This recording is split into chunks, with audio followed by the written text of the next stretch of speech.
Hey, good morning sis. I hope you are awake na. Magsi 6 o'clock na. Gusto ko sana abulin yung sunrise kanina. Kailang ang aga ng, na. 5, magsi 6 na actually. 5:30 nag-sunrise. Yeah, ayun sis, update lang kita. Medyo napansin ko, kinakapa ko siya kaninang umaga. Pansin ko lumalaki siya, tsaka matigas. Tsaka lumalaki siya. So mamaya yung schedule ng dermatologist dito sa Bridgetown, mga 10 o'clock onwards so mamaya magpapacheck ako doon. Pray for me sis. I've been praying about this siguro yung since 2 days ago pa, and asking anong reason itong nangyaring ito. I'm praying kay God.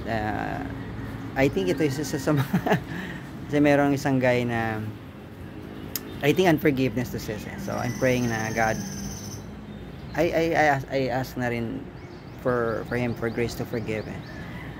There's this guy, brother in the church na in-invite ko siya dun sa event. Kaya lang apparently hindi siya pumunta. So kaya lang twice niya ginawa yun and mas pinili niya pa umattend ng meeting ba. So pag nagme-meet ko siya, masyadong pinapansin. So yun lang. Tapos I'm still searching my heart sis na kung ano yung nire-reveal ni God sa akin. Pero I know yun yung I want to let you know na I am forgiving this person, si Jerome pangalan niya.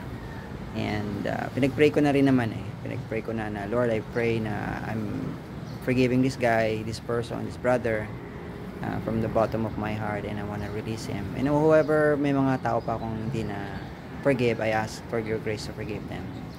So ayan, and I don't know this, I don't wanna preempt pa rin kung ano tong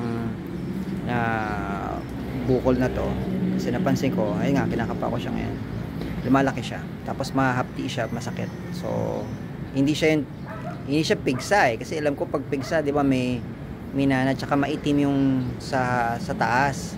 So minsan kumikirot siya sa gabi. So sis, pag-pray mo ko so pag-usapan natin if you have time. Thank you. God bless you. Bye.